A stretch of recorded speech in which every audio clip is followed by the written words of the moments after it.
The Green Party and Reform UK have the exact same technique. They are going online, often, TikTok, they're speaking directly to people. They're telling them How awful lies. Of me to talk directly to people. I have TikTok. No, but you're telling them lies. Incredible scenes from a member of the Labour right to talk to anybody else about telling lies. Do you want me to bring up Keir Starmer's pledges? Do you want to look at the Keir Starmer's manifesto that said that it would have disabled people at the heart of everything they did? Do you want to look at Keir Starmer's continual history of being a total fucking liar, a proven, morally corrupt serial liar? The absolute gall, the temerity, the barefaced cheek of any Labour politician to try and condemn anybody else for lying whilst supporting Keir Starmer as Prime Minister is in-fucking-sane. Absolutely balmy. So it's the budget this week, which means that everyone and their mum is having their own take on what they would do instead. Unfortunately, everyone and their mum aren't in a position of political power. Luckily, we have somebody who is, and that is the leader of the Green Party, Zack Polanski, who's pushing a progressive message to try and shift Labour to the left in terms of doing a redistributive budget. He was up against MP Rosie Writing, who is a Labour MP for Kettering, in a debate on Channel 4's forecast about what should be happening in the budget, alongside an advisor to the worst Chancellor of all time, George Osborne. Let's have a watch and see what they had to say. Hello and welcome to The Forecast. As Rachel Reeves prepares to deliver the budget on Wednesday, she is facing the political nightmare of having to come back for more tax, having said she wouldn't. And she's already made it clear that whatever she does, the burden will fall on all of us, not just the rich minority. But the left and the Greens are demanding a wealth tax, and the right and Reform are demanding welfare cuts and tax cuts. Voters are disillusioned, inflation is stubborn, services are still struggling, and faith in the political centre is evaporating. So how does the Chancellor land her budget without causing a political crisis for Labour or a financial crisis on the bond markets? With me today, Green Party leader Zack Polanski, Labour MP Rosie Writing, one of the new intake last year, and Rupert Harrison, a former advisor to George Osborne in the Treasury, and now at the US investment managers PIMCO. Thank you all very much for joining us. Zack, let's begin with the politics of inequality. You have been making the case for a wealth tax. What is it? Well, ultimately, the Chancellor keeps talking about tough choices, but they always seem to be tough choices for children in poverty, for migrants, for disabled people, never tough choices for multimillionaires and billionaires. Since the pandemic, billionaire wealth in this country has doubled. Meanwhile, our assets, our power, our wealth has been stripped away. Ultimately, I'm saying let's take it back. And the way we do that is partly through a tax on assets, a 1% tax on assets of £10 million or more, or a 2% tax on assets of £1 billion or more could raise between 12 and 15 billion pound. Now, it's important to say this isn't just about revenue raising. There's lots of other ways to make sure that we're spending on our capital infrastructure and investment, but ultimately making sure we're getting a grip on the huge inequality around assets has to be the principal thing that the Chancellor does this Wednesday. And of course, it's worth pointing out that assets need to come back to the state as well as to people. Not only have we sold off a bunch of assets from the hands of regular working people and been put into the hands of the super rich, that's also happened in terms of the state as well. We've sold off state assets into the hands of multinational corporations and private equity firms, and that is still happening. Council budgets in this country are still having to be plugged by selling off assets to foreign private equity firms, taking away community resources from the people at home and putting them into the hands of foreign investors and super capitalists. Like, this is not a good thing. These things need to stay in public hands for the good of everybody. Have you had a Google of the Labour MP? Looks like she used to work with ASOS. Don't they have a peer that did the donations? That was Wahid Ali, and yes, he did used to work for ASOS. I believe, though, that she started working at ASOS after he left. You don't want to cut spending at all. I mean, in terms of the numbers you put on it, 12 to 15 billion, there's a lot of skepticism around that, don't you? Well, I think that skepticism is often from multimillionaires and billionaires and the media that they own, some of the media. So I think a lot of these narratives are pushed. I think it's quite obvious that if you tax very, very wealthy people a small amount, that will bring in a relatively large amount of money. It's always important to talk about the difference between millionaires and billionaires. I've said a few times now, but if you go back 1 million minutes, you're at the beginning of 2024. If you go back 1 billion minutes, you're at the Roman Empire. That's how deep this inequality is. And actually, we're not talking about taxing plumbers or hairdressers or small businesses at the moment, although certainly down the road, we need to have a conversation about a fairer taxation system for everyone. It seems obvious right now that the people who should pay up are the people who are doing extraordinarily well, who wouldn't even really notice this small amount of taxation, and who are making money in their sleep. And the reason why that matters is they're not earning it with their hands or their mouths or doing work every single day. These are people who are accruing that money on their assets, and that is totally unfair. It doesn't have to be that way, and we can make different political choices. Rupert, why is he wrong? A really important point that he made about how further down the line we can talk about a better taxation system. And that's something I agree with, right? We should have buy-in for everybody happy to pay a little bit more tax to be able to have a Scandinavian style social welfare state. But during the cost of living crisis, you can't justify taking money away from working people to do that. And second of all, unless you actually also go after in a bigger way in terms of the percentage of overall wealth, the super rich, the asset owners, the big asset owners, I don't know how you can make the case that you do it on everybody else as well.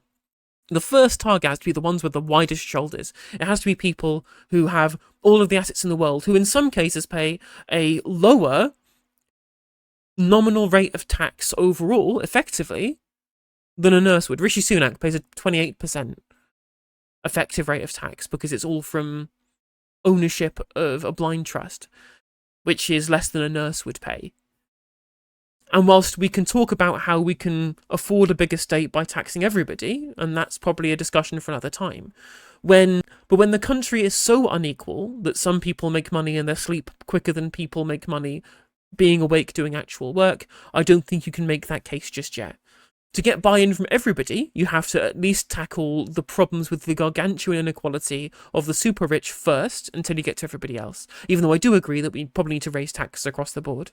Well, look, I don't think he's wrong in the sense that I think we will have a wealth tax of some kind in the budget. It looks very likely that the government are going to introduce, for example, higher taxes on expensive properties. I think it's quite likely there's going to be reforms to capital gains tax. There's probably going to be reforms to pensions taxation. So I think the government, partly because they've ruled out a lot of the other options, they are going to be going for these capital taxes and That's taxes more on tax wealth on wealthier and people, property. but it's not a wealth An tax. actual wealth tax. So the issue is that in this situation, you want to bring in, particularly when you've got very nervous markets and you're at risk of sort of losing confidence there and therefore damaging the economy. You want to have tax rises, if you're going to raise taxes, that are predictable, bring in predictable revenue. And the problem is, on a pure wealth tax like this, there are very few international examples where anyone's actually managed to make it work to raise anything like that kind of money. So you have actually seen the Spanish government bring in a form of wealth tax. It's being debated in France. But when the Spanish example, for example, has so many loopholes to. And what's funny is that they always bring up the France solidarity tax that was reduced somewhat by Macron to appease his millionaire mates. And they bring up Spain, which was small and had holes in it like Swiss cheese, and they have a pretty small economy in the grand scale of things. They always neglect to mention Norway. They always neglect to mention Norway, who had a much more successful wealth tax than they did in Spain or in France.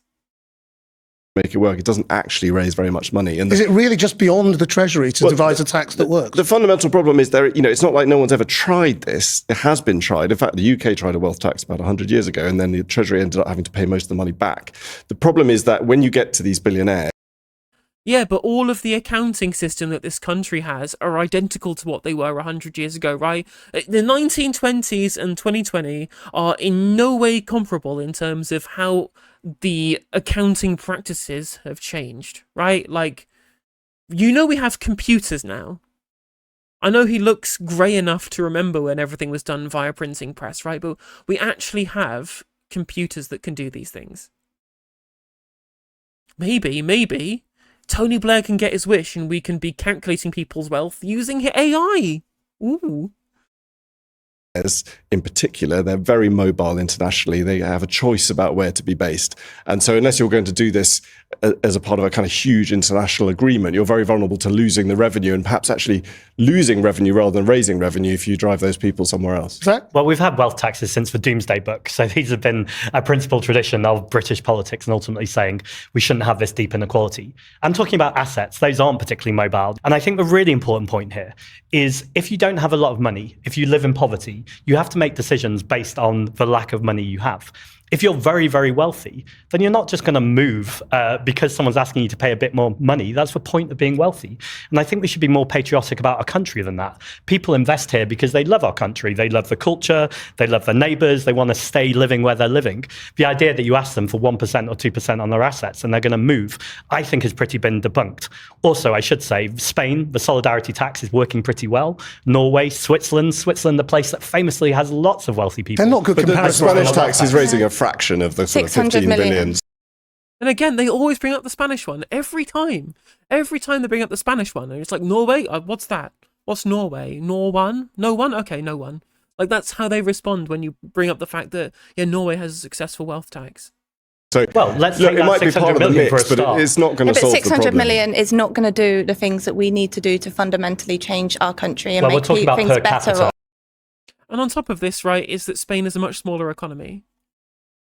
So but we make can't things qu- better off Sorry, go on. make things better off for families who I think about in my constituency every single day. So I think, to be honest, Zach, it is dangerous that you go on social media, you say, if you tax the wealth, if you have this tax on assets, it'll make everyone's life better. And it's not true. It's offering people false hope. It's leading. I mean, it's not even necessarily the entirety of people's policy prescriptions on the left. It's so tilting. It's so tilting that the media acts as though the left is treating a wealth tax like a panacea. We've not said this. We haven't said this at all. We've talked about raising capital gains tax in line with income tax. We've talked about higher rate income tax going up, like the manifesto promised for Jeremy Corbyn pre-pandemic. We've talked about things such as getting rid of the cap on national insurance payments for higher earners. We've talked about other ways of changing property taxes, land value taxes. There's a whole gamut of policies on offer here, but we are including a wealth tax because it is specifically targeted at the accumulated assets of the super wealthy that are in too few hands. Really simple, really simple point of political economy. And the idea that this is the only policy that we're offering and we're treating it like a panacea and giving people false hope is nonsense. It's a total misapprehension on the part of our policy perspectives. Down a garden path that you cannot deliver on. And what we're doing as a Labour government is putting the policies in place that actually can change people's day-to-day lives. A breakfast club, single mum, like a family that I grew up in, can drop their child off so they can get to work on time. Raising the minimum wage. This is how you change people's lives, not by going on social media and just giving people false hope. I mean, we've advocated for raising the minimum wage in our manifesto at the last election, so I don't know what you're talking about in terms of that being a specific Labour thing. Breakfast clubs are fine, but maybe you should look at the people who are asking you to do a wider rollout of school meals. I mean, it's been pretty successful in London, but apparently Sadiq Khan is a little bit too left-wing for Keir Starmer. That's fine, right? But it's going to take a lot more than just 60p per person breakfast clubs to fix the huge inequities in our society. You seem lovely, Rosie, but you're defending a government, or you're part of a government that is keeping a two-child benefit cap, which is keeping 300,000 children in poverty, cut benefits for disabled people, some of the most vulnerable people in this country, is arming a genocide in Gaza, seems every single week to move further and further towards Nigel Farage, including with migrants and refugees. Nigel Farage says jump, Starmer says how high, and you are handing this country on a plate to Nigel Farage. So I won't take the idea that me on social media offering people hope and saying that if we redistributed wealth and power, false hope. It's not false hope. If we redistribute wealth and power around this country, everyone will be better. If you sell Everyone people a benefits from policy that can't be implemented, that isn't going to bring in the revenue. Again, you are not making a fair assessment here of what the policy will or won't do. You're just listening to a policy going, well, that sounds like populist nonsense, and dismissing it out of hand. Again, whilst also missing out on the other policies that we have that are redistributive. Again, treating it like it's our only policy, and we have many, you know?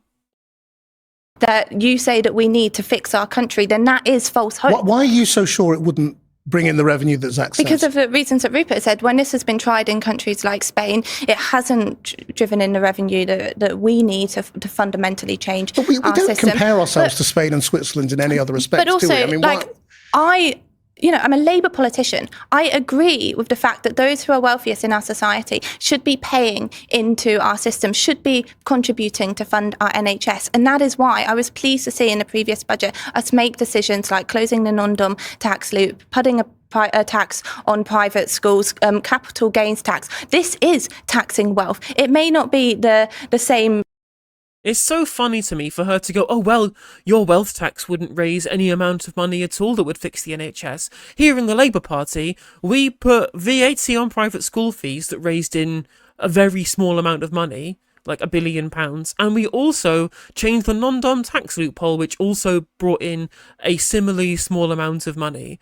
Wow, your tax changes clearly are going to fix the NHS, when if you actually look at the policy that brought in the biggest amount of money, it was the change in national insurance contributions for employers, which brought in a lion's share of the extra revenue that they raised at the last budget. Again, not a policy I'm fully against. A lot of economists have talked about it being this thing that's discouraged jobs as a jobs tax. And whilst it's true that unemployment has gone up, there will be scope to increase employment in the public sector using the extra expenditure the Rachel Reeves will have access to because of that level of taxation.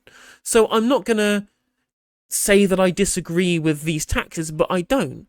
The issue, of course, that she's trying to market as some alternative to the policies of the Green Party that she says won't raise any money at all, when in the grand scheme of things, the things that she's brought up there basically raise a tiny fraction of not even the broader taxation system, but even in terms of the differences in terms of raised revenue at the last budget, it was a real drop in the ocean, especially in compared to how much they raised from the change in national insurance for employers.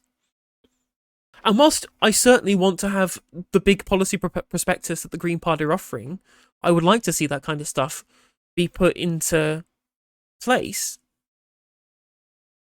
The importance of a wealth tax rhetorically is it shows the direction of travel. It shows that you're willing to take on vested interests. It shows that you're able to, for income redistribution or for wealth redistribution. Because even if you do target things at, for example, private schools, it's mostly high earners who send their kids there rather than the super wealthy. You probably do that, but it makes less of an impact on their overall level of asset wealth than it does on the consumptive power of higher earners, who probably, at the moment, probably do get taxed enough. Clip that you can put on TikTok, but it is taxing wealth. On the capital gains, so Rachel Reeves tinkered with it last year and it was welcome, but we still have the lowest capital gains in the G7. If we brought capital gains tax in line with income tax, the reason why that matters is right now you could be the cleaner of this building. You could be paying more tax as the cleaner than the person who owns the building. That doesn't... As a proportion of your wealth. Right, yes. That's not natural order. That's a result of political choices. And this Labour government... Again, I'll say it again, Rishi Sunak paid an effective tax rate of 28% on his giant fucking portfolio of wealth that made him the wealthiest prime... Sorry, I'll start that again. I keep saying this, but I'm going to bring it up again. Like, Rishi Sunak paid a tax... Fuck's sake.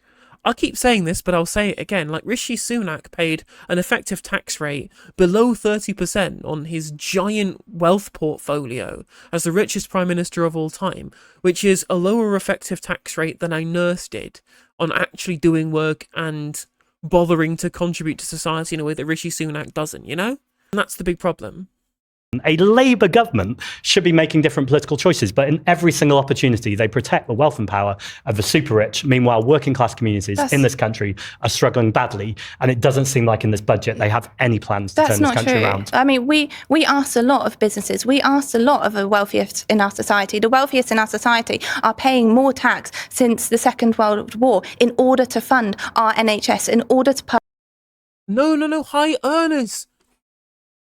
I just want people to understand the difference between wealth and earning, right? We tax high earners a lot. That's fine. I'm glad that we do. We do not tax the wealthy. We don't tax the wealthy. That is the big problem here. And they keep talking about high earners as if they're wealthy rather than the actual wealthy.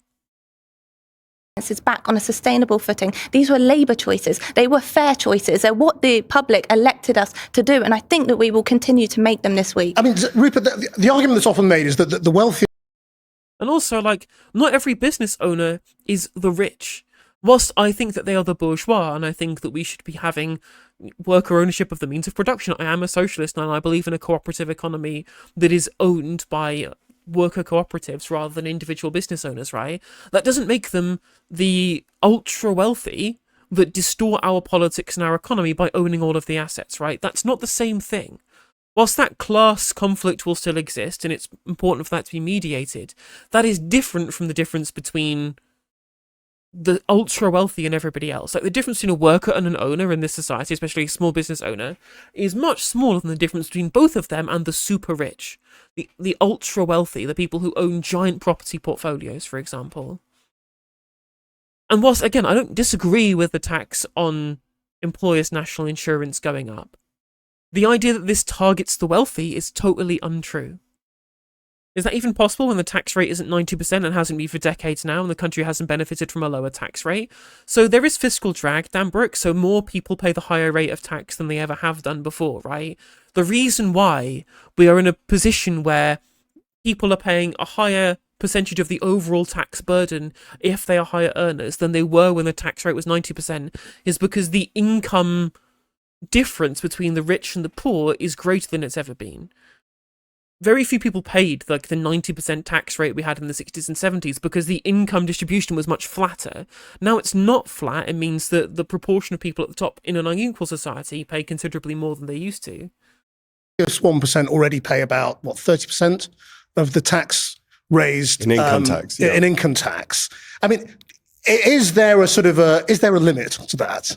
And where do you get the idea of that limit from? I mean, sadly, there is a limit. I mean, because the point being that what we've seen is that the wealthier are relatively comfortable compared to the rest of the country, and most people can't move.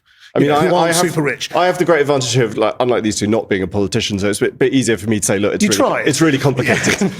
So the truth is, it is really complicated. It is. The truth. So if you look, in some ways, at the UK tax system, it's already the most progressive tax system of any developed economy in terms of the ratio of tax paid by the highest earners in terms of rates to the tax paid by the lowest earners, and that's because this government and also previous governments have done things like increase the personal allowance, and we have a very high top rate of tax, 45p. And that means that we're now very, very dependent on that. Well, no, we don't really have a high top rate of tax. When you look at other countries, especially the Scandinavian ones, there's a lot of municipal taxes that take that top rate higher in an overall payment. It's just not the same as income tax. The reason why it looks very progressive is because of the big tax-free allowance that we have, which is considerably higher than a lot of these other social democracies in Northern Europe, who don't have that same tax-free allowance that was instigated by the conservative Lib Dem coalition, which is progressive, but they've done it to try and get buy-in from everybody to the stripping back of the state. Do I think it could be lower? I mean, depending on how much extra financing that we want to be able to do. If we see more inflation because of high demand, then maybe we can look at that again. But I'm far more concerned with broadly increasing the overall scope for tax rises for everybody, whilst also targeting the ultra wealthy in terms of assets and getting those assets back, than I am about making people who are part of the tax-free allowance have a smaller tax-free allowance, right? Top 1% of earners to pay a very high, as you said, very high proportion of tax. That means, therefore, that you really need to work hard to keep attracting those top earners, make it an attractive, dependent on that top 1% of earners to pay a very high, as you said, very high proportion of tax. That means, therefore, that you really need to work hard to keep attracting those top earners, make it an attractive place to build and grow a business. When it comes to capital gains tax, all the evidence and the international evidence that certainly would be the evidence taken on board, for example, by the independent OBR, that's not a political body, they're a bunch of economists looking at the data. Yes, there's definitely nothing political about the Office for Budget Responsibility. Like, as if the economists can't be ideologically motivated, or at the very least ideologically captured. Like, they may not have an understanding that they have an ideological capture, but if they've been taught by people who do have ideological capture, or further up the rung, there is an institutional consensus that is ideologically captured, then they will have a bias that's political, you know? It's this idea that somehow economics is a hard science, when obviously it isn't, and is entirely open to interpretation in the same way that other soft sciences would be. They would say that the current top rate of capital gains tax is probably about actually the revenue maximising rate of corporate capital gains tax, because if you start raising it higher, you'll have people moving away, and you also have people choosing not to sell assets, because you only pay capital gains tax when you sell an asset. So unfortunately, we are pushing up against the limits. There are definitely things you can do, and I expect that we will see that in the budget. Things like additional council tax bans. Council tax is an absolute mess. All economists would agree it's absolutely not progressive because it's based on very outdated valuations. So I think we will see action there. But unfortunately, the government is limited by the reality of what you can raise. See, I don't think it's that complicated. We still have the lowest capital gains in the G7. Now, look, the 50 wealthiest families in this country own more. I think it's important to point out that we should be replacing council tax. It is insanely regressive. We'll get onto this later. I've got a whole segment planned for this, right? But we should be changing council tax to a land value tax so that it is actually based upon the value of what people own rather than what it was in 1991. Wealth than the bottom 50% of the entire population. That's 50 families versus 35 million people. And the collective wealth of those multimillionaires and billionaires, they're earning £35 million every single day, not every week or every year, every single day. And so to hear people say there's no wealth in this country, or it's not, it's too complicated, or it's too nuanced. I don't think we said that wealth is too complicated. But what about that argument? Because these refrains, as you say, they're going around social media a lot. The top 50 families being so absurdly wealthy, and the top 20,000 people also, having more than £10 million in the bank. Why is a Labour government not saying there's something wrong with that? I want to see the economy rebalanced. I want to see constituents in my constituency who work hard, work difficult jobs, are coming home still worried about the weekly shop, still worried about how they're going to pay the energy bills. I don't think that by simply a tax on assets, I don't think that's a silver bullet that the Green Party are going out on social media and selling that's actually going to solve those problems. What I want to see is people brought out of poverty. And the only way we're going to do that is real policies that change the way this economy works. But take on Zack's argument about property. I mean, we're very likely in this budget to see a new regime in which houses over £2 million or whatever the threshold ends up being, end up paying a higher tax every year. You could raise a lot more, couldn't you, from the super rich who've got billions in property? I'm not going to speculate. I don't know what's going to be in the budget on Wednesday, so I'm not going to speculate on this. The principle of taking more from that 50 people, 50 families, doesn't seem to come up. Yeah, I think the wealthiest should be contributing to our economy in order to fund our public services. I think that's a principle that is deep rooted in Labour values and in this Labour government. I just don't think what Zack is selling people will actually do that. I think what we need to do is things that we've already announced in the previous in the previous budget, things like taxing private jets, like I spoke about, the non-dong absolute capital gains tax. Again, it's just the same small tinkering that doesn't materially affect these things that hasn't worked so far. If anything, I think Rachel Reeves probably will do something about big properties, given what we are being trailed in the press, which will actually kind of affect these very wealthy families who own a lot of property, and that is the big problem here. And again, we've also not talked about public assets that should be in public hands too. Private schools. This is taxing the most wealthiest in our country. And in the previous budget, we raised taxes and we asked the wealthiest in our society to hold the biggest burdens so that we could fund the NHS and make people's day-to-day lives better. Annoyed with Zack's sort of social media promises, and I wonder whether is that because it's pulling Labour to the left into a position that is politically unsustainable? No, I am annoyed by it, honestly. I'm annoyed with it on someone who actually has actual social democratic values is challenging me from the left. Oh, I was told all you'd have to do is just bash migrants and make tinkering changes around the edges. Oh, wow. Oh, no. Oh, we have actual competition for the votes of social democrats now. Wow. Because I think that it is the exact same technique that Nigel Farage has. It's people have people. Oh no! They're populist sound bites. Oh, they don't understand how sensible and centrist I am. Oh wow! Again, just exactly the same shit they got against Corbyn. Oh, he's offering things that are La La Land or whatever it was, when it was perfectly reasonable what was being planned by the Corbyn faction of the Labour Party in 2017 to make a fair economy, you know? Perfectly reasonable and workable, and they hated it because it just was more popular and more left-wing than they were. It blew a hole in this idea that people won't support left-wing policies, and that they would only support Labour if they became sensible and centrist. And then they got millions and millions more votes than Keir Starmer did, and a bigger percentage of the vote in 2017 too. Have very, very difficult lives at the moment, and I know that. I hear it from my constituents, I hear it from my friends. I'm in my 20s. Like, I know that life is difficult at the moment, and whether it's Nigel Farage or Zack Polanski going out and telling people, if we just do this one thing, your lives are going to get better. Well, no, but we've not done that. We haven't done that. I mean, Nigel Farage has. He's tried to claim that immigrants were the problem for everything. He even said during the last election, we need to make this the immigration election, essentially selling snake oil to people, when in reality is the opposite is true, insofar as our expanded labour capacity has been the only source of growth in this country for the last decade, really. We've had no multi-factor productivity growth. It's all come from migrants doing extra work by expanding the consumptive and productive base of the country. They've had any growth whatsoever. And he doesn't have any other solutions that's going to solve these problems other than just do massive ultra austerity, even more than David Cameron, and fingers crossed, inshallah. Whereas the Green Party do have a prospectus of policies. We do have a whole suite of things that we want to do to make the country better. It just happens to have a headline policy, Rosie, that you disagree with. I think you know that's not true. I think it's dangerous, I think it's divisive, and I think it's offensive to the electorate.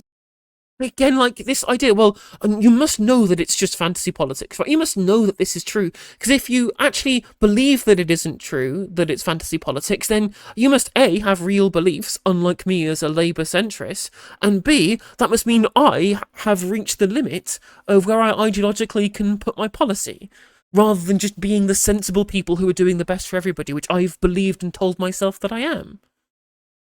I'm really honoured to be living rent-free in Labour MPs' heads because they obsess about my social media. And I'm not surprised because we're seeing the electorate. thousands and thousands of people join the Green Party literally every single day. We've just hit 175,000 members, including 40,000 young people with the largest youth movement. The main thing I want to say, though, is, I just spent time with 2,000 sixth formers at Westminster Hall and just spoke to them for a long time about their futures. And they're very clear that the Labour Party are not offering what they need for the future. And I've never said that a wealth tax is the one thing that will deal with their future. You talked about bills. Let's lower people's bills. Let's nationalise the water companies. We have water companies right now pumping, I'll tell you, pumping sewage into our water and charging us extra for their privilege. The water companies are making more profit in the terms of the margins than Shell and Sainsbury's. Now, it's not going to cost any money to nationalise the water companies. I don't say that. The shareholders say that. They say our assets aren't worth anything. And we have a Labour government. Look, if this Labour government was around... It's worth pointing out that's because the overall liabilities they have because of the debt that's taken on, in terms of Thames Water, for example, that's the one that's the most over-leveraged in terms of their debt, is more than the assets that they own, right? So their assets are lower than their liabilities, meaning that they owe more money than they have in assets, and that's why the shares are worth zero. What you do is you leave the debts on the existing shareholders who screwed up by taking that on, and you take the assets back into common ownership. And that's what you do. Now, that won't work for every water company. I think it's untrue to say that every company is like this who owns the water industry. That's not true. There are some that are in the black rather than in the red, as in the terms of Thames Water. But you want to fix that by doing share fines if they do sewage dumping. You, instead of fining these people money when they do sewage dumping, which is already in their P&Ls at the end of every year, how much do we have to reserve for paying these fines? If you then say, well, we're not going to fine you money, we're going to fine you shares. You have to issue shares to the state every time you dump water with sewage in it into our waterways, then eventually, as they keep doing it, they will slowly come into public ownership. I also think that you probably have a particularly good argument for just seizing the assets of the water companies anyway, because of all of the shit that they've been dumping. If you don't want to do that, you can do share fines and you can just expropriate Thames Water because the shares aren't worth anything. And the idea that this is somehow outlandish is nonsense, because we did this with Northern Rock in 2009. Like, we did it with Northern Rock, where we took it into public hands basically for nothing, on the valuation of the shares as being worth nothing, because the liabilities were greater than the assets. And Northern Rock shareholders took the government to court and lost over that low valuation of Northern Rock. They took the government to court and lost. So there is plenty of precedent for doing this when the liabilities are greater than the assets.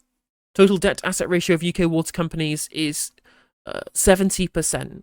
That's for all of the companies. Thank you for that data point there, Can't give it back. Much appreciated. I'm assuming a lot of that debt-to-asset ratio probably is just Thames Water, as they're insanely over-leveraged. After the world wars, we wouldn't have got the NHS.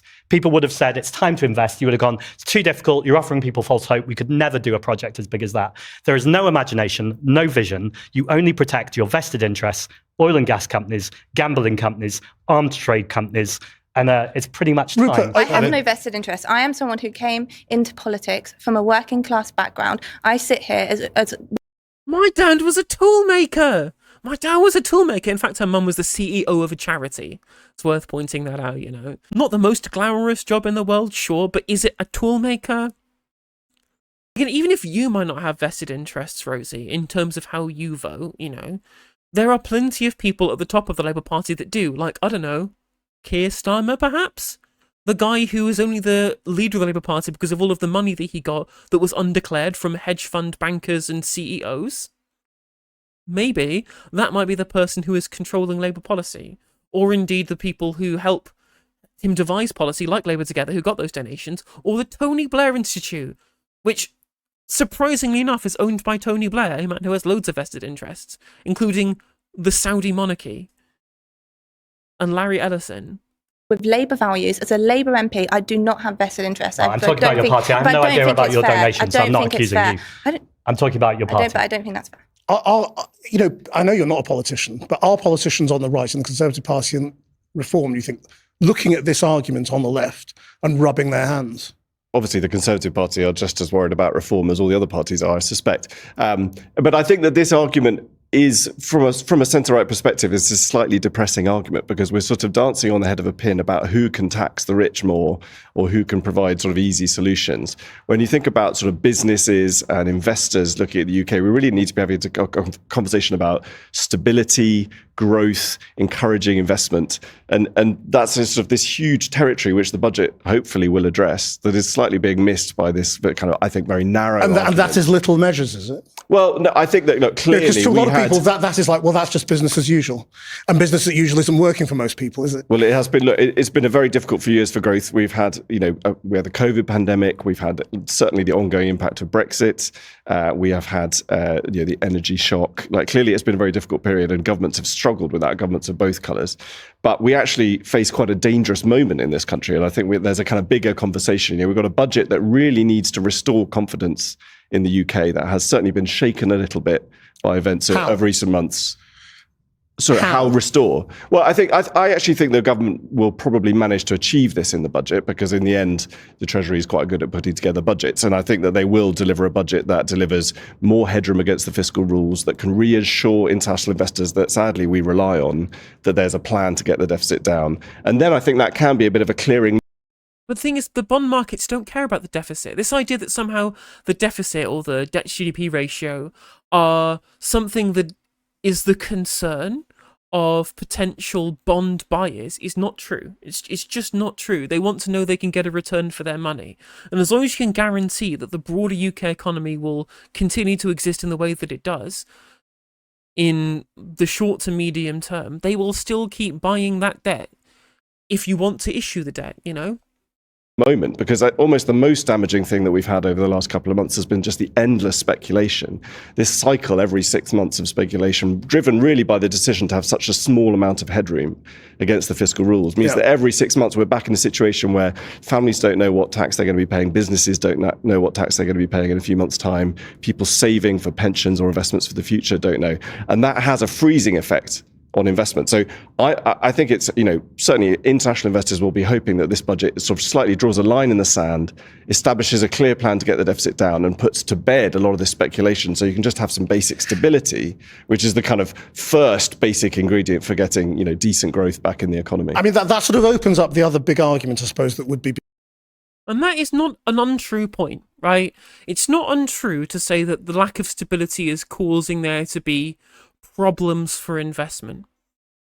People want to know that they'll make a return on their investment. Basic entry point to capitalism is making investment and getting a return.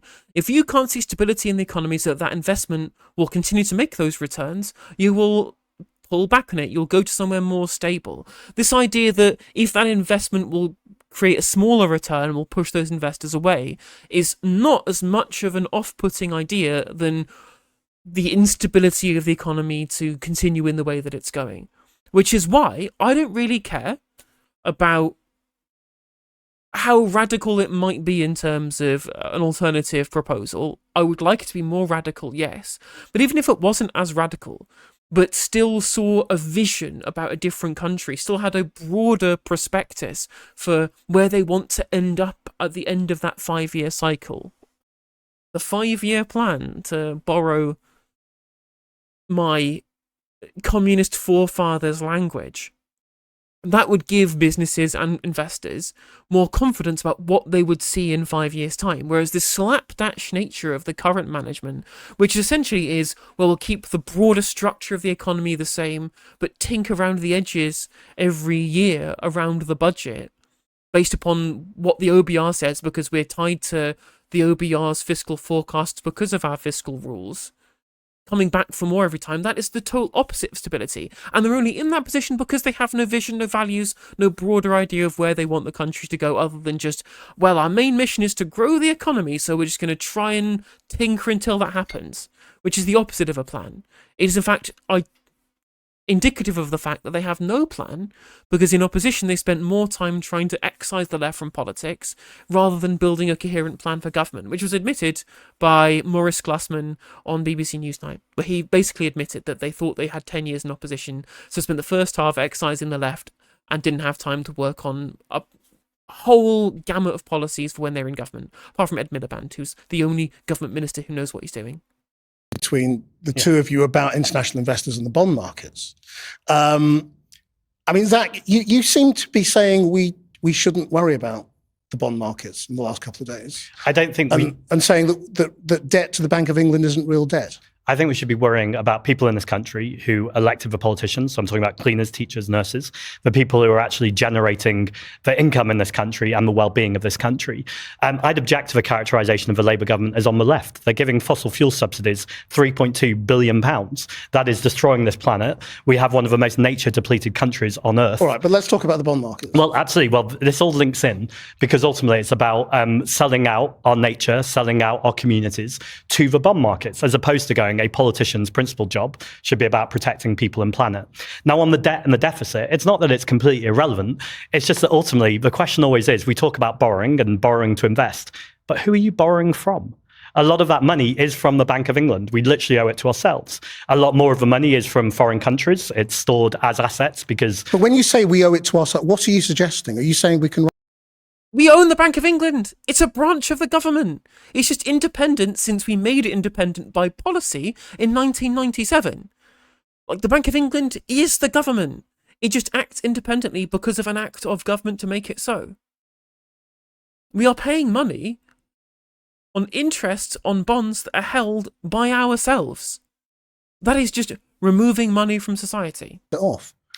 Or that we can just print more and it's fine? Well, you don't print money in that same way anymore. We know it all happens on computers and it's digital. And effectively, it's basically simple Keynes, really. What I'm saying is anything we can do, we can afford. The limitations, because there are rules, are inflation based on the amount of resources we have. So we could just keep making more money and spending it? Up until the point that we have inflation or we run out of resources. But by the way, we have much more important boundaries. And the boundaries are ecological boundaries and climate boundaries. So we both have to watch inflation in terms of making sure that everyone is employed properly, we have enough resources to do the things we want to do.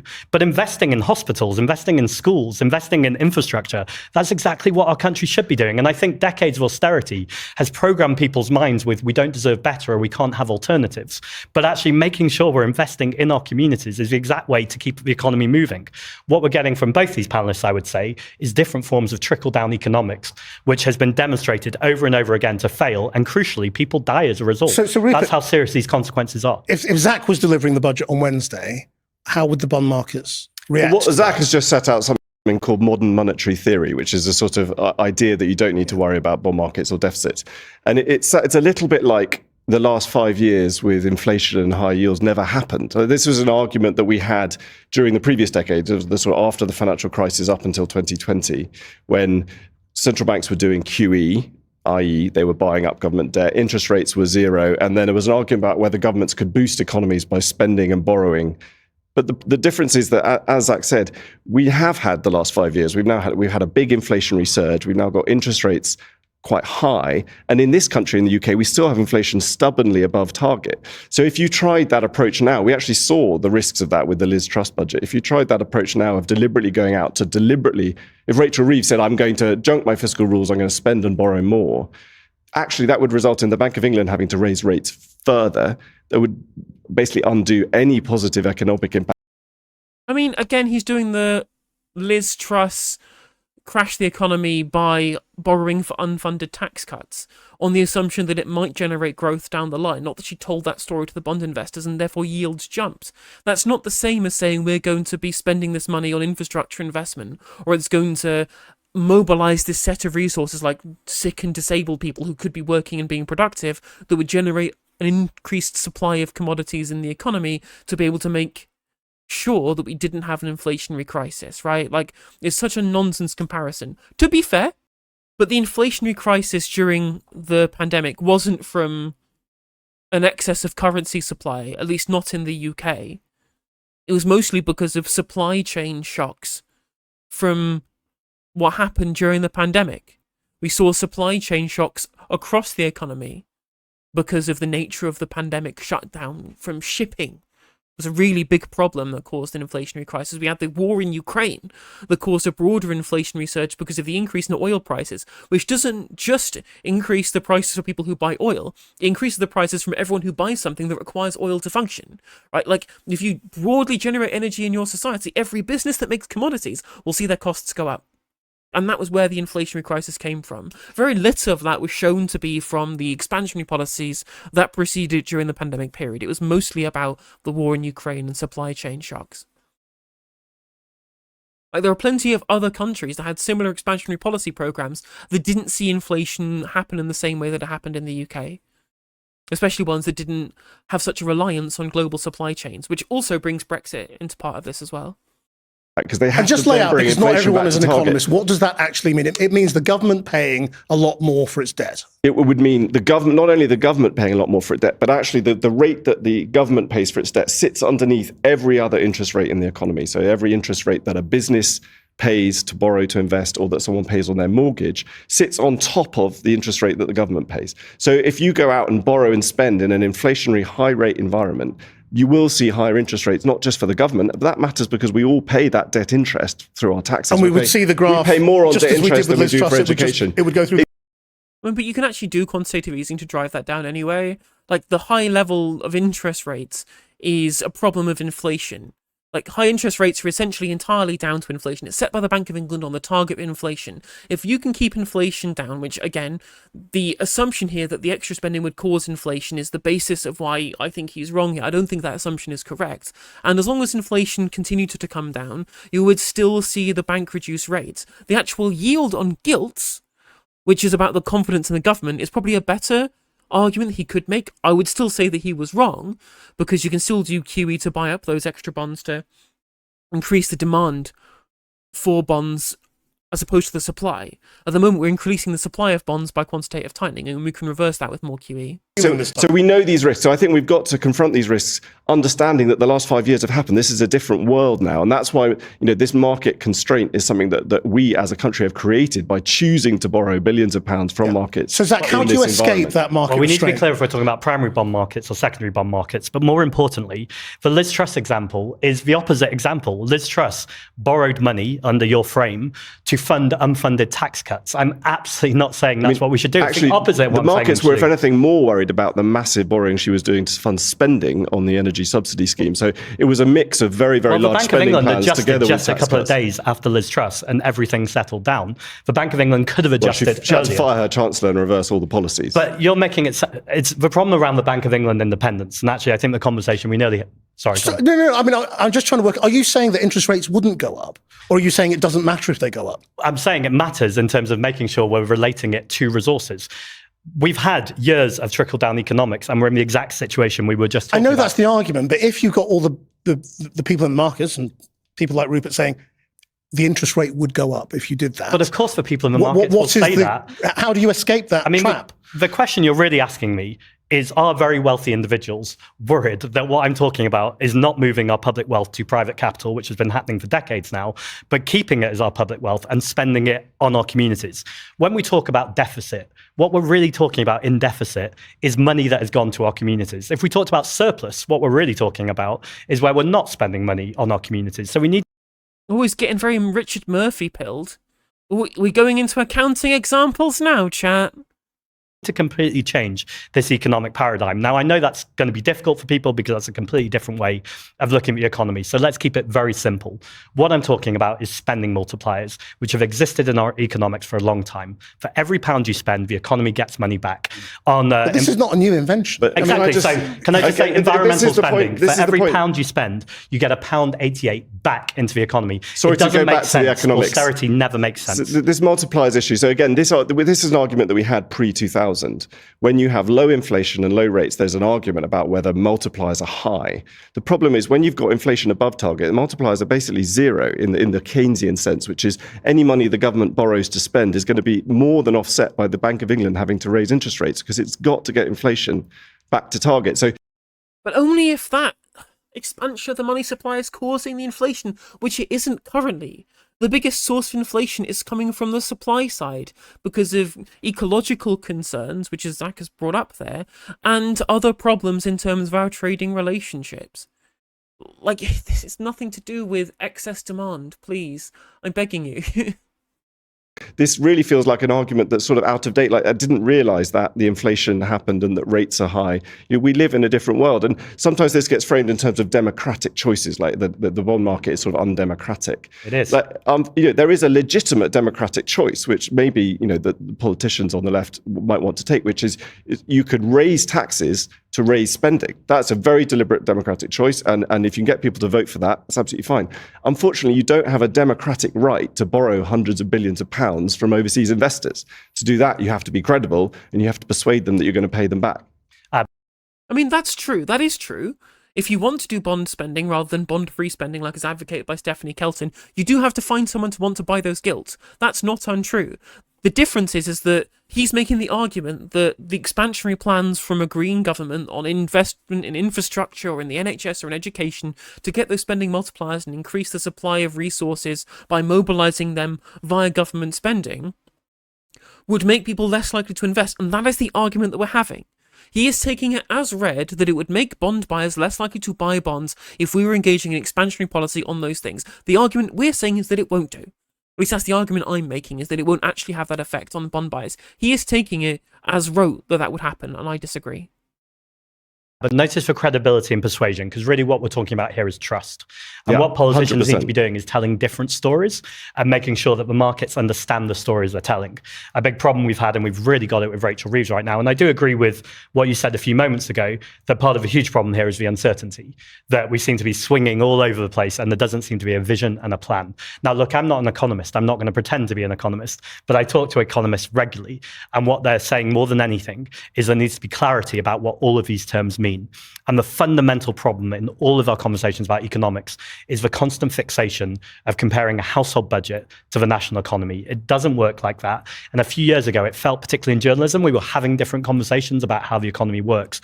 It just feels like that's rolled back, and over again, we hear this narrative. But it also feels sometimes, though, that's some sort of magic political message. And actually, there is such a thing as money in and money out. And debt that needs to be repaid. To a point, let's give an example. We had a pandemic in this country and we created the money to respond to the crisis, and that was the right thing to do. We are in a crisis right now. We're in a crisis of inequality. We're in a crisis of climate. Ultimately, we need to be spending money to make sure that we're borrowing to invest, if that's the phrase we're using, or we're spending to invest, because ultimately austerity is the one proven thing to absolutely not work and to ultimately end people's lives. We're going to come to austerity soon. I mean, I think it's frustrating that we never really touched on what mobilising real resources means, whether extra spending is necessarily inflationary, because that was the crux of the argument coming from the advisor to George Osborne that was never really touched upon. He took it as received wisdom, and I don't think that's true. No Justice MTG, do you think that having one 3-year budget every 3 years and updates as to where we are within that budget every year would make things more stable? The updates are not budgets in themselves, nearly budgetary updates. I mean, just have more events that aren't necessarily like whole-ass budgets, where there's just this huge 3 months of speculation, just change policy when you need to, you know? But laying out a full 5-year plan at the start of the term is, I think, a good idea.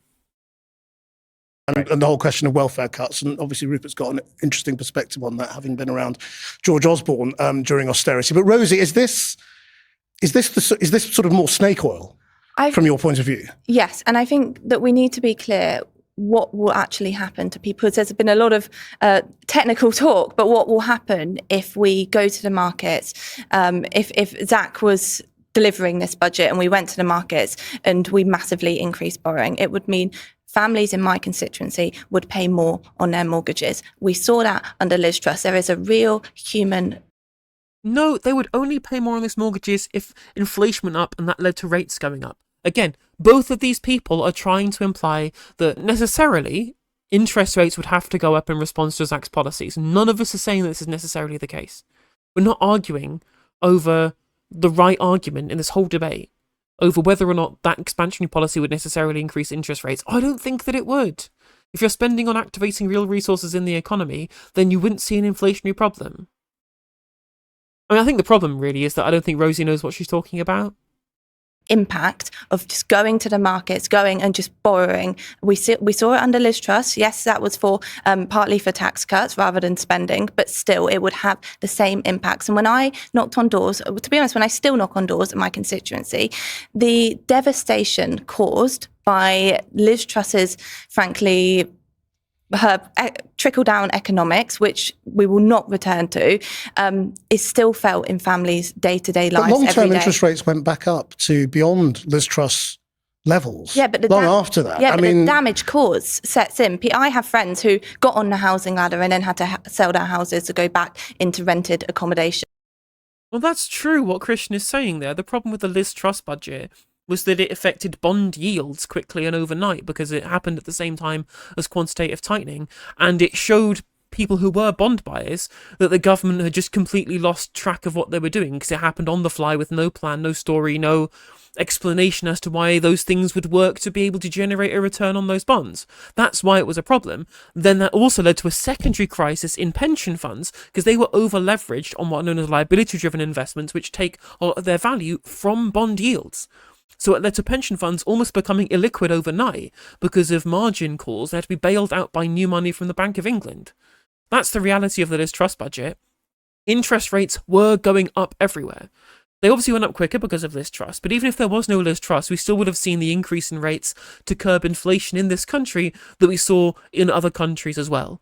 Now, I don't think they should have raised them as high. I think people misunderstand just how much those interest rates can bring down inflation, but whatever, that's the situation that we live in because of Bank of England independence. But Liz Truss didn't cause the interest rate rise, at least not entirely. Those things were going to go up eventually and it would have hurt the Conservatives either way. The real problem with Liz Truss in terms of public buy-in to what she's saying is the effects on pension funds. People lost tens of thousands of pounds of pension provision because of the Liz Truss mini-budget, and they never have been able to get that back. That's huge. That's a huge strain on the lives of some people, and people who tend to vote Conservatives, i.e. pensioners, or people just about to retire. My parents lost tens of thousands of pounds because of Liz Truss.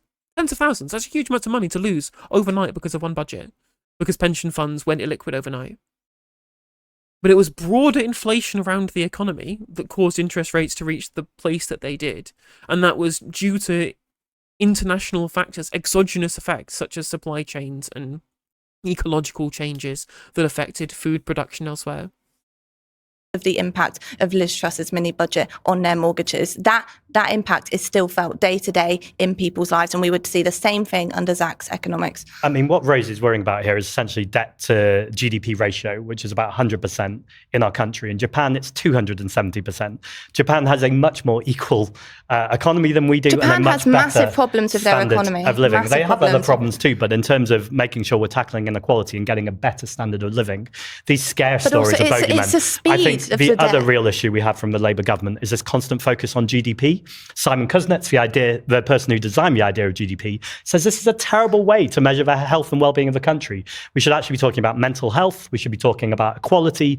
We should be talking about communities that feel like they're cohesive and they live with purpose. This constant focus on economic growth as the priority and the only measure is destroying our country. Rupert? I don't want to come back and be the economist here, but Japan is in first of all, a very dangerous situation. So Japan is now seeing its interest rates rise and pressure on its currency because international investors are starting to say, well, this 200+% of GDP debt maybe was sustainable when your interest rates were zero. But what does it look like now that your interest rates are normalizing? So it's still running a risk for the future. Japan is also, again, this is a bit complicated, but Japan is in a very different situation because it is a current account surplus country. So Japan exports far more than it imports, and therefore it doesn't need, in a kind of national sense, to be sucking in capital just to live on a year-by-year basis. The UK is structurally a deficit country, and so markets are going to be much, much less tolerant of high debt to GDP in countries like the UK, which is what you can see in the market reaction to the Truss episode, or more recently to some of the wobbles, and what you're seeing in countries like France, where again concerns over fiscal sustainability are having real impacts on interest rates. So can I move us on to spending then? Because obviously from the right, the demand is you need to cut spending. You helped guide Britain through austerity, or partly the architect of austerity. I mean, do we need another period now of massive cuts? I mean, look, I think that the immediate challenge is one of confidence. And can this budget, as we've all talked about the uncertainty of this period, can you get a budget that, in a sense, is a kind of clearing moment that provides certainty for markets, certainty for business, and then the government can focus on its priorities, people can focus on investing for the future. I think that from the point of view of international investors coming back to the markets who we do borrow the money from, they would want to see anything that's predictable and reliable and sustainable. And that's why, if there were credible reductions in spending, particularly on the welfare side, where people can see the welfare bill, especially for health and disability benefits, rising very For pensions. Pensions are the biggest rise. They're the biggest contributor of the welfare bill. Why the fuck are you talking about disabled people? very rapidly. If there were a credible way to even limit the rise there, we're not necessarily talking about reducing the scale. I think that would be seen as credible and permanent. That's another reason why markets, when it came to tax rises, I think took the view, and most economists took the view that, well, if you're going to raise tax, probably raising income tax. No one likes paying more tax, but it's predictable, it's less distortionary, the revenues are going to be reliable. The government's now ruled that out. The challenge for the government is to put together a package. The challenge for Rachel Reeves is to put together a package, which I think maybe will include something on the spending side, but also if it's going to be tax rises that are predictable, reliable, and going to bring in the revenues. Because again, if you're just, dealing with novel tax rises where you don't necessarily know they're going to deliver the revenues, that's where some of that uncertainty might remain. But when you look back at what happened, I mean, obviously a lot of people think we are still living with the consequences of austerity, that the impact on public services, on the wealth gap, on poverty, on child poverty is partly as a result of austerity. I mean, do you accept? Well, it just is a result of austerity, not partly. It is a result of austerity. These things have a direct correlation, both in terms of them happening at the same time and in terms of the way in which that change in spending worked, that shows that this is the case. There are scientific studies, peer-reviewed ones, that show that this is the case, that the excess deaths are being contributed to by austerity policies. This is obviously the case, And it's not just having a problem for these people's livelihoods, it has a problem for the wider macroeconomy as well. Oh, the NHS is in crisis during the pandemic. Yeah, maybe you shouldn't have been reducing expenditure on healthcare as a percentage of GDP every year from 2010 till 2019. Well, austerity means different things to different people. So, the period I was in government, 2010, 2015, that was really dealing with an economic crisis in 2010. So this was not, we were borrowing, the government was borrowing £1 in every 4 that it spent was borrowed from international markets. The UK had a budget deficit of more than 10% of GDP, worse than the fiscal situation we're in now. And it was a moment of genuine crisis for the UK. And that's why you had a coalition government. It wasn't. No, there was no crisis. We are not Greece. We are a sovereign currency issuer. There was going to be no Eurozone crisis like they saw in Greece. This is not true. He's just total fucking lie. Absolute lie.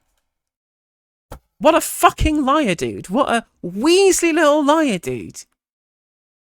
I can't believe it. I can't believe they still go on to this day as if we were going to turn into Greece. There was no problem of confidence. No problem of confidence at all. An ideological approach. You had Liberal Democrats and Conservatives in coalition saying, well, we're going to do a combination of tax rises. Remember that government raised VAT, raised more than £10 billion of raising VAT. But do you think you envisage... Directly on the highest propensity consumers, by the way.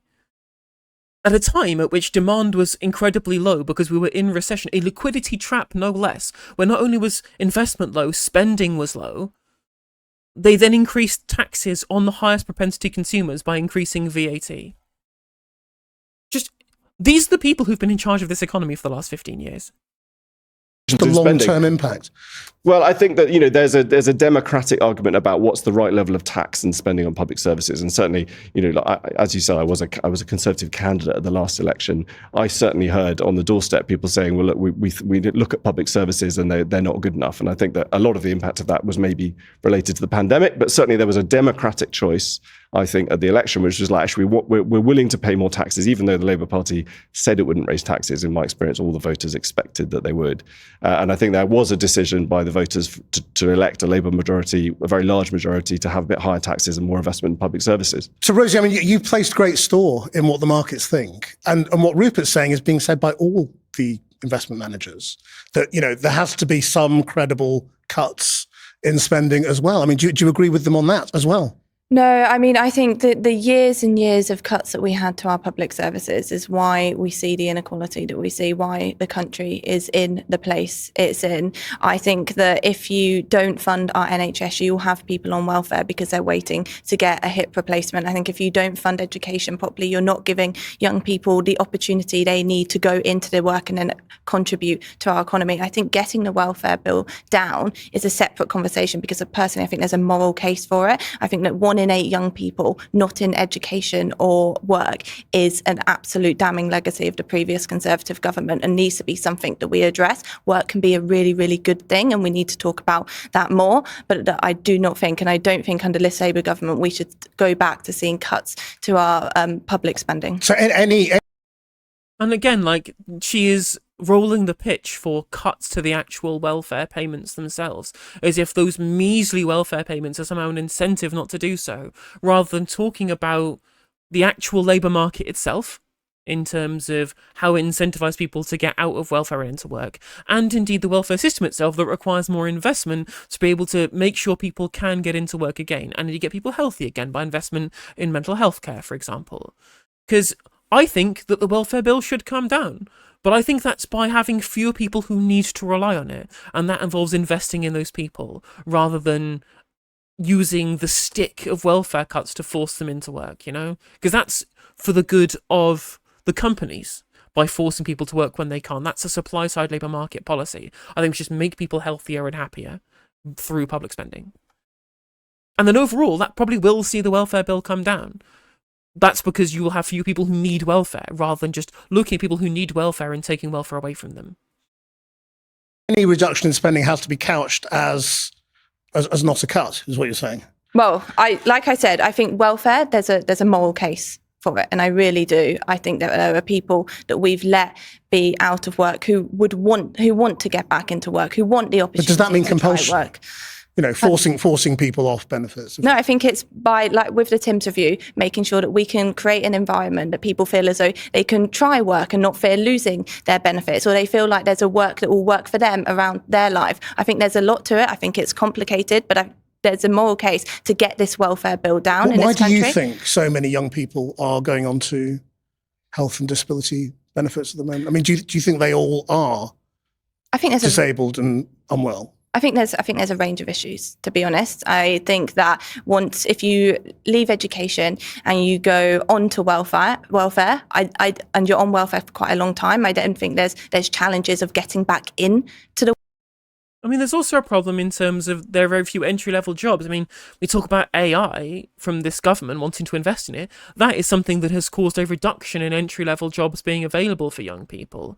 When there are jobs available, they're shitty service sector jobs. They're shitty jobs that are in the gig economy that don't have a stable income anyway. Why would you want to get off of welfare and into work if all that's waiting for you at the end of it is working in an Amazon warehouse wearing an ankle tag, or driving one of their delivery vans where you have to piss in a bottle lest you get docked your pay or get fired? Like, these aren't the kind of jobs that young people can be incentivized to get into, because they suck, both in terms of pay but also in terms of conditions as well. And whilst, in terms of salaried work, the Labour government have been good in increasing workers' rights, they have fallen short of regulating the gig economy, which was originally in their work bill under Angela Rayner and Andy MacDonald when they were looking at the workers' rights bill, and they all got taken out in the run-up to the election. That is ideological treason as far as I'm concerned, to look at the biggest fight for workers' rights in this country, which is against the dropping of standards in the gig economy, and not taking that fight on. Absolute treason as far as I'm concerned. And that's people who generally more on the side of workers within the party who helped devise that policy in the first place, you know?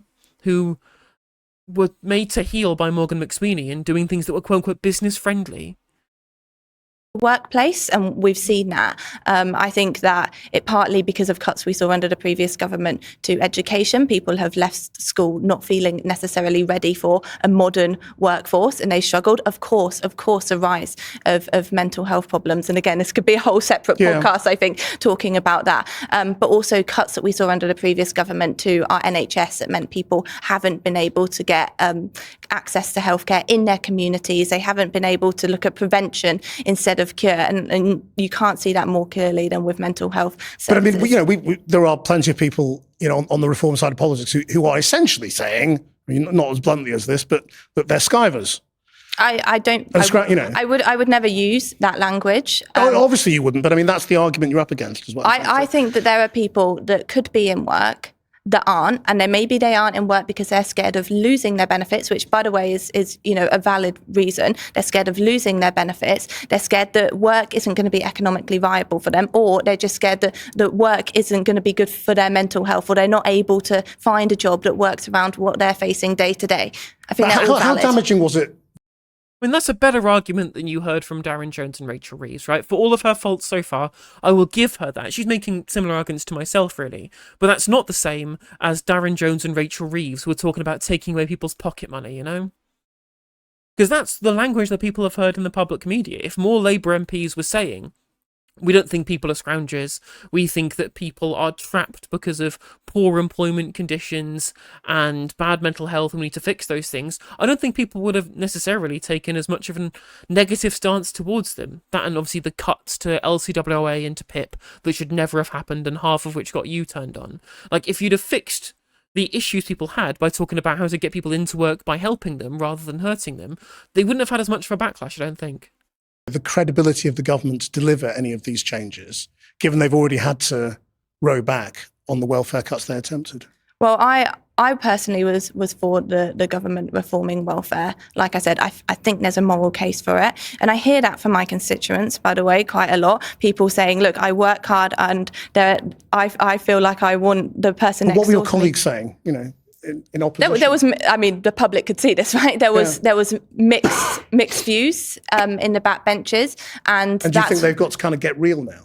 Or? I think the Timms Review is a good forum for backbenchers who have concerns, and everyone represents different constituencies and sees different, and may want to feed in different information, so that we have the time to have that review to then come at this properly that reflects the concerns of the backbenchers. But as I said, I was someone who was for reforming welfare. I don't think we can continue how it is. Zack? I mean, but when she says reforming welfare, she means cuts now, right? All of that rhetoric that she said at the start about helping people, but then she, at the end of the day, she comes to, we need to reform the welfare state. I agree with this. I was one of the people who thought we would agree with it. Okay, so you wanted the cuts then. That's it. She wanted the cuts. Every single time they try and pretend. They try and pretend that it's actually about caring for disabled people. And at the end of the day, no, they just supported the government when they're trying to take people's money away from them. Every fucking time. Every time. Up is down, left is right. Poverty is not a lack of character, it's That's a not what I lack said. of money.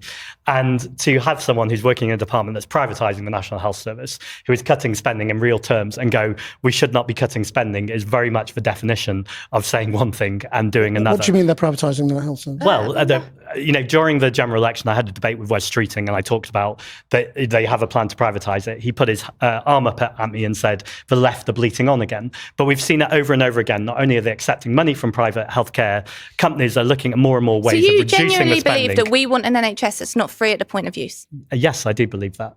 I think I don't think that's true. I don't think that's true. But what is important is to understand that whilst free at the point of use is one thing, remember, Reform UK do this too.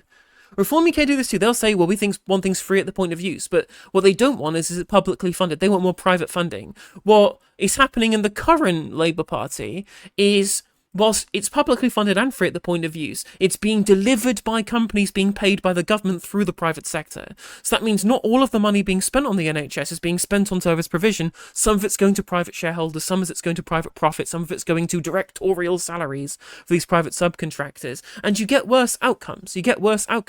It's less efficient spending too. Like, this was what was brought up when we discussed PFIs on the channel before, because PFIs is what's going to be coming back in these public-private partnerships. One of the Labour lords is looking at lobbying for these private sector companies to have access to NHS contracts in these more PFI-style deals in the future. I don't think they actually want to make it not free at the point of use. I think that's going too far here. But what they do want to do is increase private provision of NHS services. That's the real key here. As I think quickly that's as a possible that shocking you're doing that. narrative to tell Well, I think people. we're seeing I over think and that's over again shocking. the reduction in real-term spending on the National Health Service, the allowance of corporate companies and more private healthcare companies to take contracts. This has happened both with the previous Conservative government, but we've seen it You accelerate. see, Labour used to say this about the Conservatives, and the answer was always surely it would be political suicide to... I mean, what the Tories did was exactly what Labour Party under Tony Blair did, more private provision. Then, like whole trusts being sold off to international healthcare companies. Again, paid for with taxpayers' money or with public money and free at the point of use, but done through the vector of the private sector and all of the inefficiencies that come with it. Which is why they It's a say... part of our country's So DNA. it's kind of a mad accusation, isn't it, to say Labour I mean, it's want not an that's accusation. to make It's people literally pay. what they're doing when you look at the figures in terms of real-term spending and in terms of where that money is going to. It's going to private healthcare. And then also, I didn't realise you've been a Conservative candidate, but I just think we can't take lectures or moral lessons, or not even moral lessons, but economic lessons from a Conservative government that absolutely devastated this country. I don't think it can be overstated how brutal that Conservative government was, alongside the 5 prime ministers who increasingly reduced spending. Increasingly, we saw poverty on the rise. We've seen people homeless. We've seen people struggle to eat. And then the fact that a Labour government came in on a promise of change, but any change we've seen has arguably made things worse. I think that's why we're seeing the so-called centre collapse, because there is no vision, there's no real offer, there's just saying one thing and doing another, and I think people are over it. And actually that's why people want Hope to feel normal again, because actually they're looking to a party in the Green Party who are actually saying, we will invest in your communities, we won't accept corporate donations, these big multimillionaire and billionaire contracts. Rosie? I think what we're risking... I mean, again, I think he's being overly harsh here.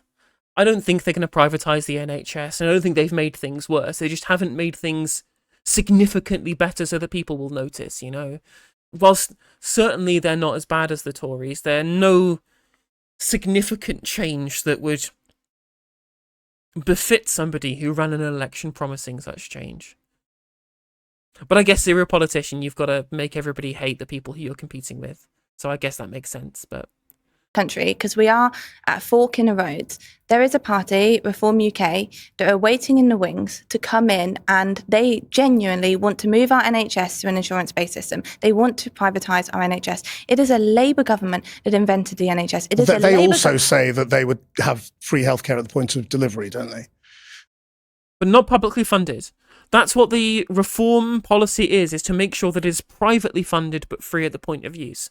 So you pay an extra insurance premium to the private sector, and then it's still free when you actually want to do it. They're not advocating co-pays. They're not advocating for charges to use the services. They just want to make it so that you fund it with private healthcare coverage rather than a public healthcare model funded by general taxation. That's the prospectus coming from reform. I think they've gone back and forth. I think they've said one thing one day, one thing the other. I think it's uncertain what they would do to our NHS. I think our NHS is at risk at the hands of Nigel Farage. It's a Labour government that created the NHS. It's a Labour government that's increased investment in the NHS. It's a Labour government that's got our waiting times down. We promised 3 million appointment. We've delivered 5. I think it is dangerous when we know the risks that are waiting in the wings with Nigel Farage and what he would do to our NHS, that you say that a Labour government is privatising the NHS and doesn't want an NHS free at the point of view. That is against our DNA. It's against what I stand for. Are you giving more contracts to private healthcare or not? I don't personally. I don't know the details, and I think.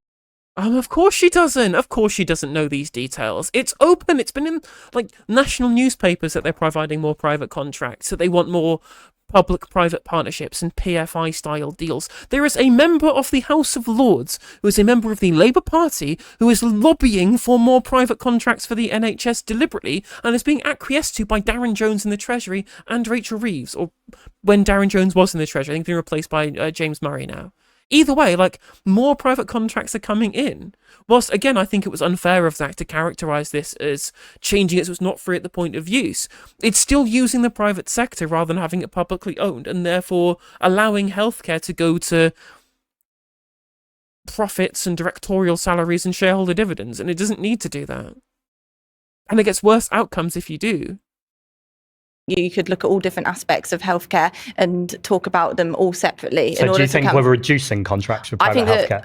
That a Labour government will always have an NHS that is free at the point of the use. It can be free at the point of use and it can still But that's not privatising the NHS. Well, ultimately it is, because it means that we, as the public, are being ripped off because of the money that is going to those private healthcare companies. But that is not the same as what you just said. You said Labour want to privatise the NHS. Well, that would be privatising. You'd literally be giving it to private companies. You said that Labour don't want an NHS free at the point of use. I just asked you, I said, does Labour And again, I think he's misstepped there. want an NHS free at the point of use? And you said no. I think that's where they want to get to. But where we are right now is we are seeing the privatisation in terms of the active verb. You are privatising the National Health Service. I think it's dangerous what you're selling to the electorate, think it's more given what the government are doing to people. is waiting in the wings. I really do.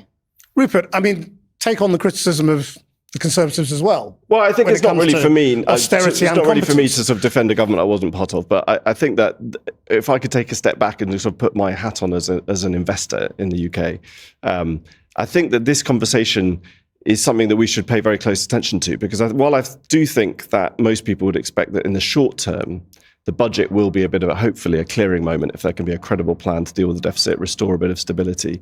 Increasingly, talking to international investors in the UK, the thing that comes up as a future risk is political stability and the future politics.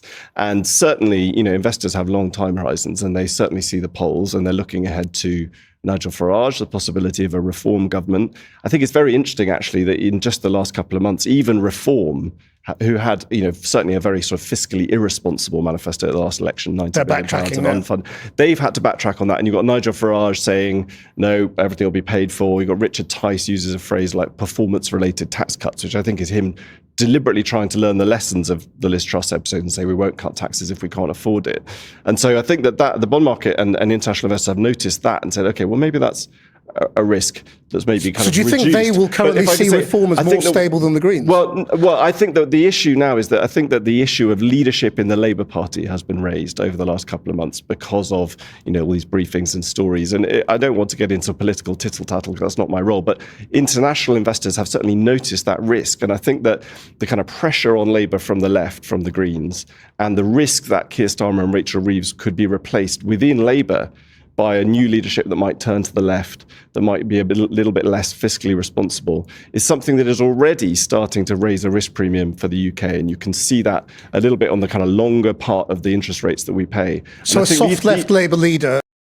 I just think this is deliberate scaremongering, that anything that would make our country better for poor people will necessarily just collapse the economy. Well, I think like Andy Burnham or something. That would ring alarm bells. The point I'm trying to make is we live in a dangerous world now. We live in a dangerous world with high interest rates, volatile macroeconomy, hugely unpredictable international policy from the Trump administration. I think that, be very careful the impact that these political discussions have on real world consequences for people's mortgages and businesses, because, this kind of the left aren't fiscally responsible coming from a man who oversaw austerity. True. Literally going, well, things aren't going to be stable for businesses. And I'm like, do you think it was stable for businesses when you oversaw basically no growth under austerity? When you starved the country of investment at a time when interest rates were basically nothing?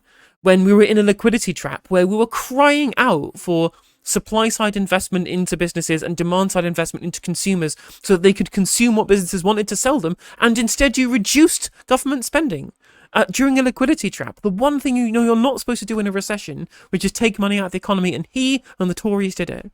That is fiscal irresponsibility, chat. Talk is not free. People are listening, not just your listeners on Channel 4, but actually the world is listening. So just to be clear on this, in terms of what the bond market's like, are you saying they would like Keir Starmer and Rachel Reeves to stay in place? Certainly. I think that uncertainty, markets don't like uncertainty. They would like to see predictable revenues. They'd like to see a strong government delivering a plan.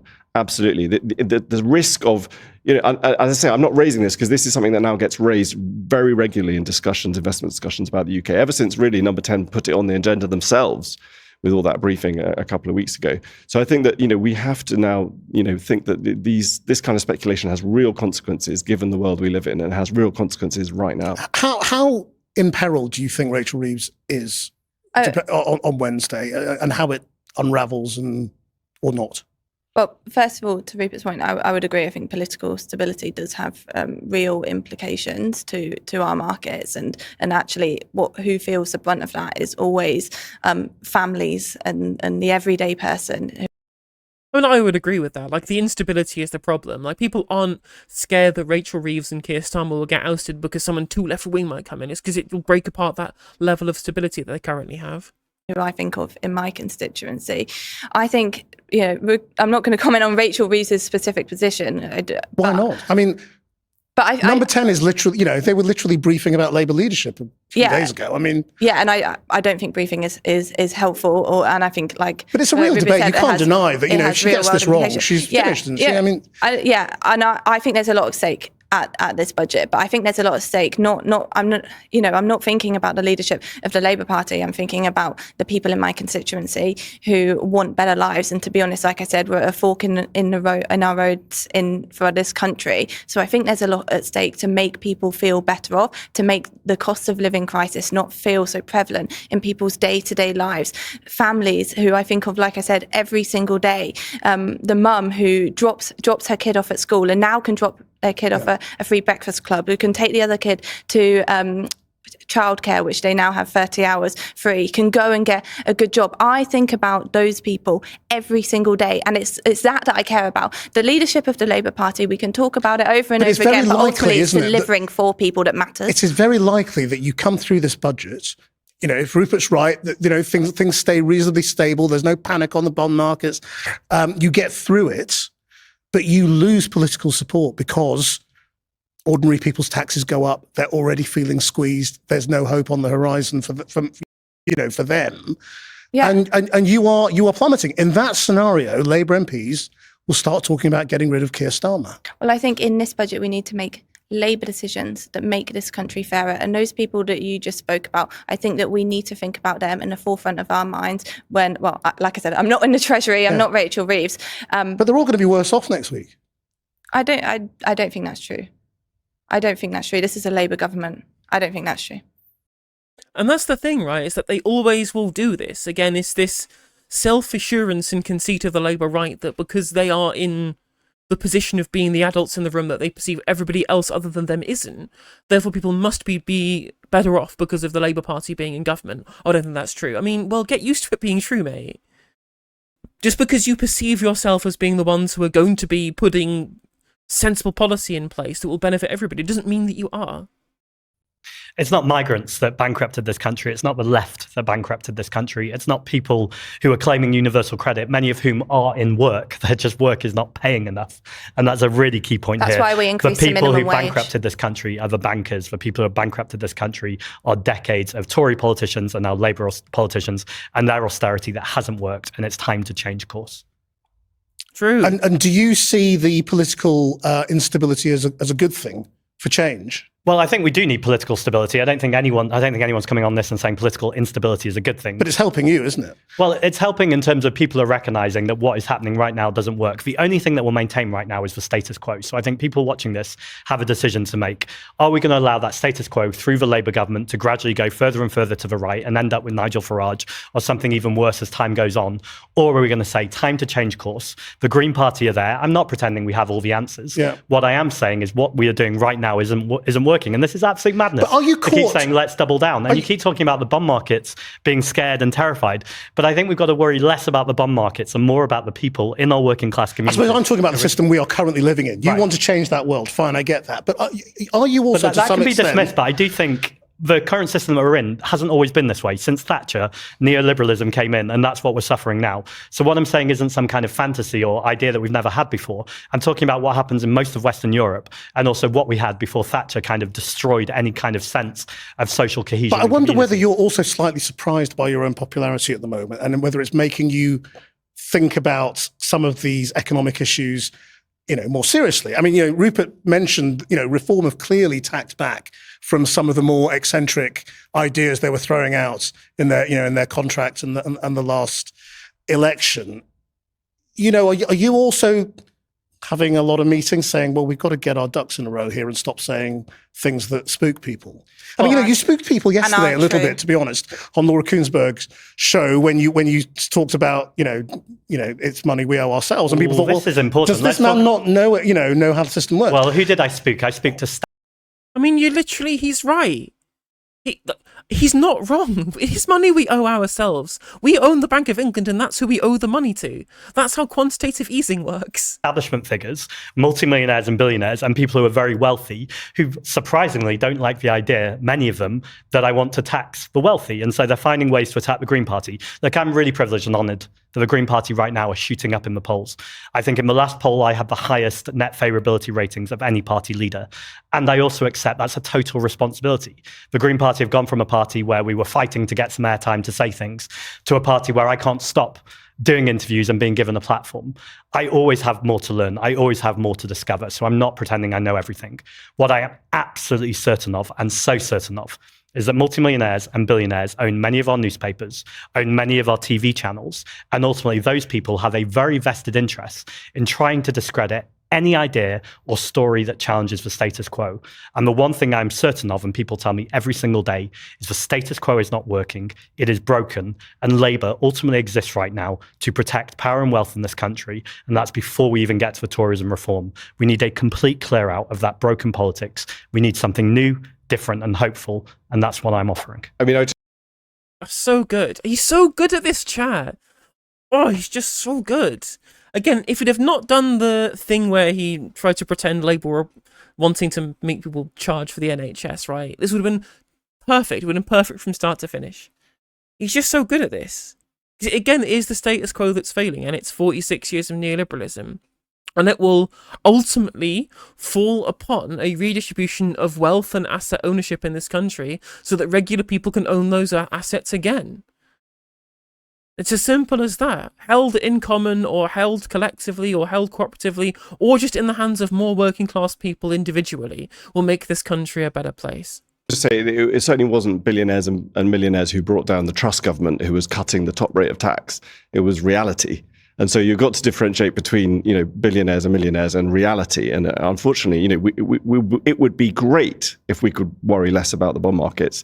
But to do that, we'd have to run a budget surplus. So let's raise more taxes for the spending that you want. Unfortunately, I think that the reality is more important, and that confronting reality and providing a bit of confidence to the world that the UK takes reality seriously. Well, you're getting to the point here, because the reality is the status quo. And what I'm saying is your reality is not working. And I think enough people in this country more and more are going, actually, I don't believe that. We've been told this over and over again on TV channels and in newspapers, and the difference is happening.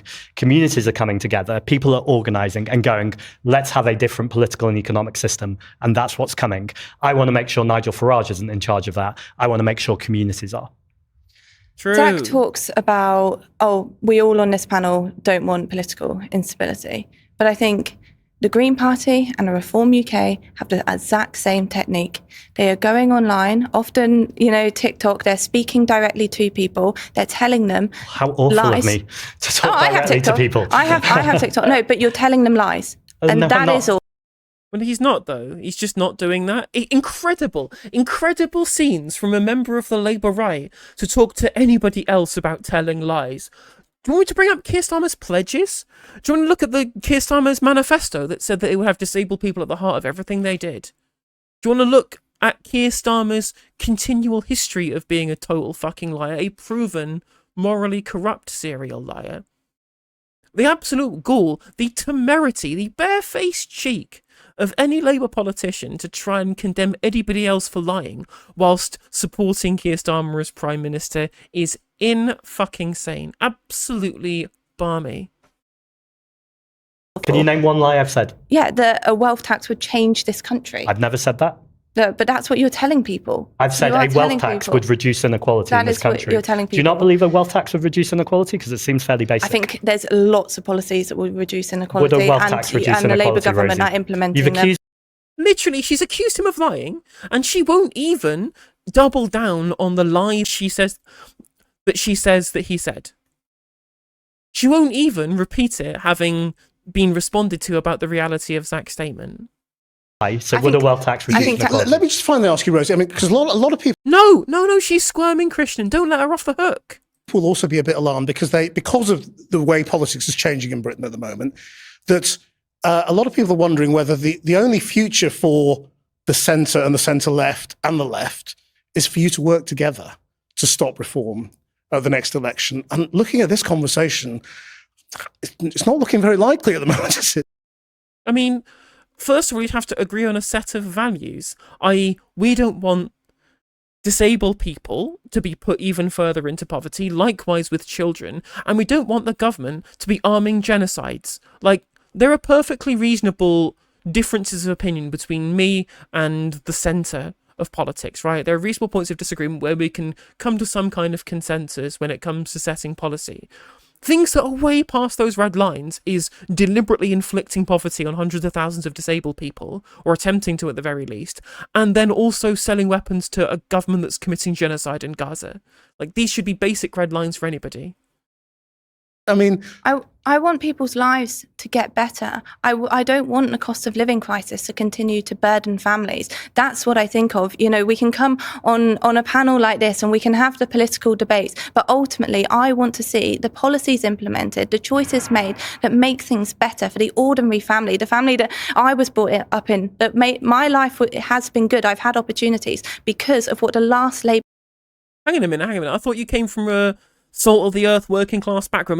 We didn't get handed anything on a plate, except that she's the daughter of a CEO of a charity, so clearly she has had a good life, but at least she's admitting it now, rather than playing toolmaker dad. The government did for my childhood, and I want this Labour government to do the same for children growing up. I don't think we're going to be able to do that with this divisive politics that we see. but if a progressive from alliance is far the only left and chance at the next far right. election, are you up for it? I think the chance of the next election is delivering for families, and I think that's what we'll do. Thank you all very much indeed. I mean, literally, she's out there going, no, we don't want to ally with the Green Party, basically. It was true. I mean, she called him a liar completely baselessly, so I'm not surprised that no one wants to get into coalition with these Labour people, and why they do believe they shouldn't even get into coalition with anybody else, right? Whereas the lack of wanting of a coalition between the Greens and Labour is a fundamental difference in values, right? It is, we don't want to be enabling of a government that is enabling of genocide or of putting disabled people into poverty. The Labour line is, we don't think that we should have to get into an alliance. We're above alliances. We're above political compromise. And that's the total perverse nature of the Labour rights politic, is they fundamentally believe that it is the left that refuses to compromise, even though we supported Ed Miliband, even though we supported Gordon Brown in lots of places in 2010, right? Where the hard left, quote unquote, have always been forced to compromise under the idea that, well, you don't want the Tories to get back into government, do you? And then the Labour Party shifts so far to the right that the left put their foot down and say, no, that's enough. We're going to do our own thing and refuse to back Labour, having been purged from the party deliberately by the Starmer Politburo anyway. And then as soon as you refuse to do that, the people who would never consider alliances with anybody to the left ever, so much so that that's why they wanted to remove the left from the party, go, I can't believe that they won't ally with us, but we're above it anyway. They are the ones who are extreme. They're the ones who we should never never have to rely upon. You can go your own way. And now they're seeing the reality of what happens when they do that. They purged the left. They said, you're welcome to leave. The door is open. They left, forming their own thing, and now going, I can't believe you're splitting the vote, but we'll never work with you. They want everything and will refuse to give any ground to be able to get it. That's the reality of the Labour right. They are the most conceited force in British politics. If you enjoyed the video, make sure that you like and leave a comment. That helps the video out in the algorithm. If you subscribe and ring the bell, it'll let you know when I go live. I stream every day on YouTube and Twitch. You can also follow all of my socials down in the description. And if you want to support me in a more financial manner, there's a join button for membership to just 99p to be a member on YouTube, as well as a Patreon, and there's some merch there as well. And hopefully I'll catch you on the next video. Take care.